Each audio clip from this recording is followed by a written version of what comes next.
ചാവറ പിതാവിനെ കുറിച്ച് ഒരു ചെറു വിവരണം. ഭാരതത്തിൽ ദൈവത്തിന്റെ സ്വന്തം നാട് എന്നറിയപ്പെടുന്ന കേരള സംസ്ഥാനത്ത് ആലപ്പുഴ ജില്ലയിലെ കൈനകരി എന്ന കൊച്ചു ഗ്രാമത്തിൽ ചാവറ കുടുംബത്തിലെ കുര്യാക്കോസ് മേരി ദമ്പതികളുടെ 6ാമത്തെ മകനായി 1805 ഫെബ്രുവരി 10 ചാവറ കുര്യാക്കോസ് ഏലിയാസ് ഭൂജാതനായി.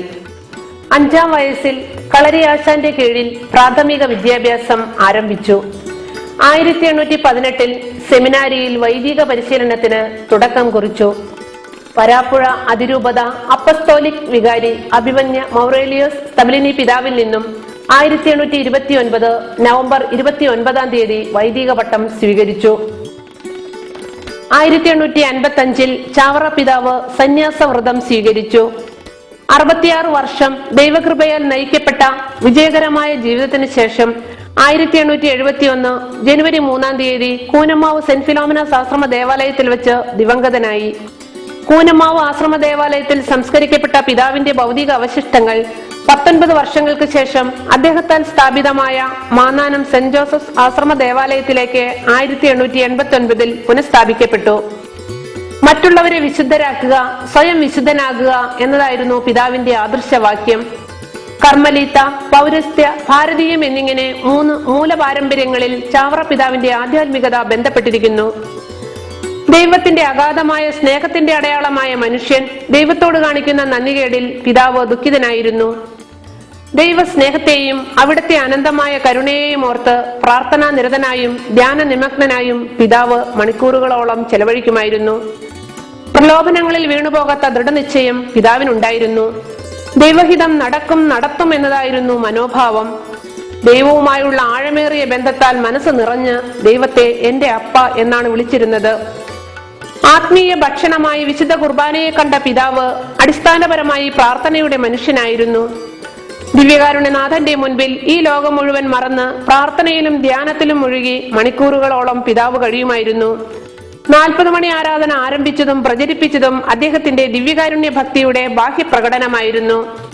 പരിശുദ്ധ അമ്മ ചാവറ പിതാവിന് മാതൃകയും മധ്യസ്ഥയുമായിരുന്നു. ബാലനായിരുന്ന ചാവറയച്ചനെ മാതാവിന് അടിമ വെച്ചു. അന്നു മുതൽ മാതാവിന്റെ സ്നേഹത്തിലും കരുണയിലും സംരക്ഷണയിലും ആഴമേറിയ വിശ്വാസം പിതാവിനുണ്ടായിരുന്നു. ജപമാല സമർപ്പണം പിതാവ് വളരെയേറെ നിഷ്ഠയോടെ ചെയ്തുകൊണ്ടിരുന്ന ഒന്നാണ്. മെയ് മാസം പരിശുദ്ധ മാതാവിന്റെ പ്രത്യേക ഓർമ്മയാചരണത്തിനുള്ള അവസരമായും പിതാവ് കരുതിയിരുന്നു. തിരുക്കുടുംബത്തിന് തന്നെ സമർപ്പിച്ച വ്യക്തിയാണ് ചാവറ പിതാവ്. കൃതവാഗ്ദാന സമയത്ത് തിരുക്കുടുംബത്തിന്റെ ചാവറയച്ചൻ എന്നായിരുന്നു അദ്ദേഹം സ്വീകരിച്ച പേര്. പിതാവ് സ്ഥാപിച്ച സന്യാസ സമൂഹത്തെ തന്റെ മരണക്കിടക്കയിൽ വെച്ച് തിരുക്കുടുംബത്തെയാണ് ഭരമേൽപ്പിച്ചത്. മാമോദിസായിൽ ലഭിച്ച വരപ്രസാദം ഞാൻ ഇതുവരെ നഷ്ടപ്പെടുത്തിയില്ല എന്ന് പറയുവാൻ പിതാവിന് സാധിച്ചു.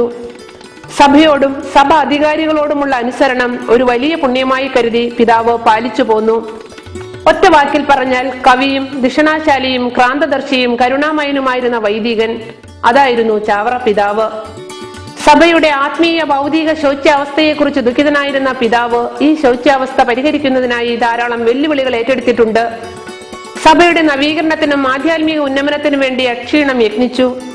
പ്രാർത്ഥനയ്ക്കും അച്ചടക്കത്തിനും ഉപകരിക്കുന്ന ഒരു തപസ് ഭവനം അല്ലെങ്കിൽ ദർശന വീട് ഇല്ലാത്തതിനാൽ ധാരാളം നന്മകൾ പ്രവർത്തിക്കാൻ സാധിക്കാതെ പോയിട്ടുണ്ട്. തീക്ഷ്ണതയുള്ള വൈദികരെ ലഭിക്കുന്നതിനായി സെമിനാരികൾ സ്ഥാപിക്കുകയും അവയുടെ നടത്തിപ്പ് കർശനമായി നിരീക്ഷിക്കുകയും ചെയ്തിരുന്നു. ആത്മീയ പുനരുദ്ധാരണത്തിനായി ഇടവക ധ്യാനങ്ങളും വൈദികരുടെ ആത്മീയ തീഷ്ണത ഉയർത്തുന്നതിനായി വൈദികർക്കുള്ള ധ്യാനവും കൃത്യമായി നടപ്പിലാക്കിയിരുന്നു. ഭക്തി പ്രചരണത്തിനും സന്മാർഗ ചിന്തകൾ വ്യാപിപ്പിക്കുന്നതിനും സന്യാസത്തിന്റെ പ്രാധാന്യം ജനങ്ങളെ അറിയിക്കുന്നതിനുമായി ധാരാളം പുസ്തകങ്ങൾ പിതാവ് പ്രസാദനം ചെയ്തിട്ടുണ്ട്.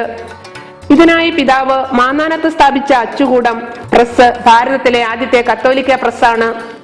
വിദ്യാഭ്യാസമുള്ള വ്യക്തികൾ ഉൾപ്പെടുന്ന സമൂഹം ചിന്തയിലും പ്രവൃത്തിയിലും സംസ്കാരത്തിലും ഉയർന്നവരായിരിക്കും. ഇതായിരുന്നു പിതാവിന്റെ കാഴ്ചപ്പാട്. കർശനമായ ജാതി വ്യവസ്ഥ നിലനിന്നിരുന്ന കാലത്ത് 1846 ആദ്യ കത്തോലിക്ക സംസ്കൃത വിദ്യാലയം മാന്നാനത്ത് ആരംഭിച്ചു.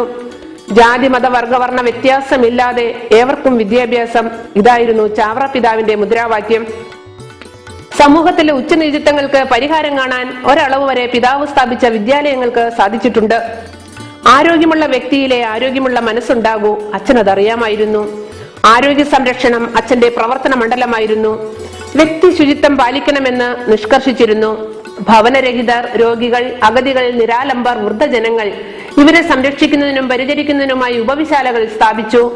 ശാന്തമായി സന്തോഷത്തോടെ മരിക്കുന്നതിന് അവസരം ഒരുക്കുന്നതിനും നല്ല മരണം ലഭിക്കുന്നതിനുമുള്ള പ്രാർത്ഥനാ സഹായത്തിനുമായി വിശുദ്ധ യൗസേ പിതാവിന്റെ നാമധേയത്തിൽ ഒരു കൂട്ടായ്മ അച്ഛൻ ആരംഭിച്ചു. പിതാവിന്റെ കരസ്പർശമേൽക്കാത്ത ഒരു മേഖലയും ഇല്ല എന്ന് പറയാം. പ്രാർത്ഥനയുടെയും പ്രവൃത്തിയുടെയും ആൾരൂപം എന്ന് പിതാവിനെ വിശേഷിപ്പിച്ചാൽ അധികമാവില്ല. 1831 1866 പുരുഷന്മാർക്കും സ്ത്രീകൾക്കുമുള്ള 2 സന്യാസ സഭകൾ സ്ഥാപിക്കുന്നതിന് ദൈവകരങ്ങളാൽ ചാവറയച്ചൻ ഉപകരണമായി. 1831 പുരുഷന്മാർക്കായി മാന്നാനത്ത് CMI സഭ ആരംഭിച്ചു. 27 രാജ്യങ്ങളിലായി 3000-ഓളം അംഗങ്ങളായി അച്ഛന്റെ ദീർഘവീക്ഷണം പടർന്നു പന്തലിച്ചു നിൽക്കുന്നു. ഈ ഭവനങ്ങൾ നടപ്പിലാക്കുന്ന വിദ്യാഭ്യാസ, ആരോഗ്യ, സാമൂഹിക സേവനങ്ങളിലൂടെ അച്ഛൻ ഇന്നും പ്രവർത്തിച്ചു കൊണ്ടിരിക്കുന്നു. സ്ത്രീകൾക്കായി 1866 ഫെബ്രുവരി 13 കർമ്മരീത്ത നിഷ്പാദുക 3-ാം സഭ സ്ഥാപിച്ചു. അച്ഛന്റെ കാലശേഷം CTC, CMC എന്നീ 2 സന്യാസിനി സമൂഹങ്ങളായി അത് വളർന്നു വന്നു. അന്നുവരെ പുരുഷന്റെ നിഴലായി വീടിനകത്തും അടുക്കളയിലും ഒതുങ്ങിയിരുന്ന സ്ത്രീ ശക്തി സമൂഹത്തിന്റെ നന്മയ്ക്ക് ഉതകുന്ന വിധം മാറ്റിവിടുകയാണ് അച്ഛൻ ചെയ്തത്. ഒരു തരത്തിൽ സ്ത്രീ ശാക്തീകരണത്തിന്റെ വക്താവും പ്രയോക്താവുമായിരുന്നു അച്ഛൻ. CMC സമൂഹത്തിൽ മാത്രം 7000-ഓളം അംഗങ്ങൾ ലോകത്തിന്റെ നാനാഭാഗത്തും സേവനനിരതരായി ഉണ്ടെന്നറിയുമ്പോഴാണ് ഈ പ്രവൃത്തിയുടെ കൂട്ടായ്മയുടെ മഹത്വം നാം മനസ്സിലാക്കുന്നത്. 1864 സാമൂഹിക സാംസ്കാരിക വിദ്യാഭ്യാസ പുനരുദ്ധാരണത്തിന് വേണ്ടി വരാപ്പുഴ അതിരൂപതയിലെ സീറോ മലബാർ സഭയുടെ അപ്പസ്തോലിക് വികാരിയായിരുന്ന കാലത്ത് പള്ളിക്കൊരു പള്ളിക്കൂടം എന്ന മഹത്തായ പ്രഖ്യാപനം നടത്തുകയും അത് നടപ്പിലാക്കുകയും ചെയ്തു. മൂല്യാധിഷ്ഠിതവും ഗുണമേന്മേറിയതുമായ വിദ്യാഭ്യാസം ലഭിക്കുക വഴി കുടുംബവും സമൂഹവും ഉന്നമനം നേടുമെന്ന കാഴ്ചപ്പാടിലാണ് ഇത് നടപ്പിലാക്കിയത്. ഭാരതത്തിലെ വിദ്യാഭ്യാസ സ്ഥാപനങ്ങൾ ചാവറയച്ചനോട് ഏറെ കടപ്പെട്ടിരിക്കുന്നു. വ്യത്യസ്ത പ്രവർത്തന മേഖലകളിൽ വ്യാപരിക്കുമ്പോഴും സമൂഹത്തിന്റെ അടിസ്ഥാനം കുടുംബമാണെന്ന് അച്ഛൻ മനസ്സിലാക്കിയിരുന്നു. നല്ല കുടുംബങ്ങൾ ഉണ്ടാകുവാനും നിലനിൽക്കുവാനും അച്ഛൻ പ്രാർത്ഥിച്ചിരുന്നു.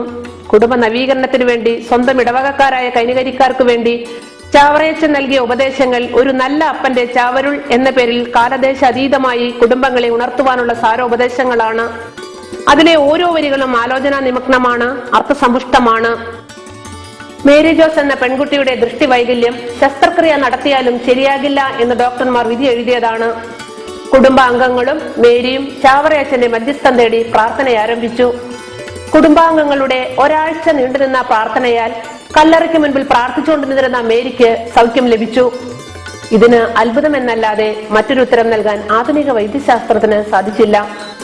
ചാവറയച്ചൻ ഭാരതത്തിനും ഭാരത സഭയ്ക്ക് നൽകിയ സംഭാവനകൾ ലോകമെങ്ങും എന്നും മലയടിക്കട്ടെ. ആ നല്ല പിതാവിന്റെ ദർശനങ്ങളും കാഴ്ചപ്പാടുകളും പ്രവർത്തന ശൈലിയും പ്രാർത്ഥനാ ജീവിതവും നമുക്കും അനുകരിക്കാം. ഇത് ലോകത്തിന് മാതൃകയാകട്ടെ. വിശുദ്ധ ചാവറയച്ച ഞങ്ങൾക്ക് വേണ്ടി അപേക്ഷിക്കണമേ.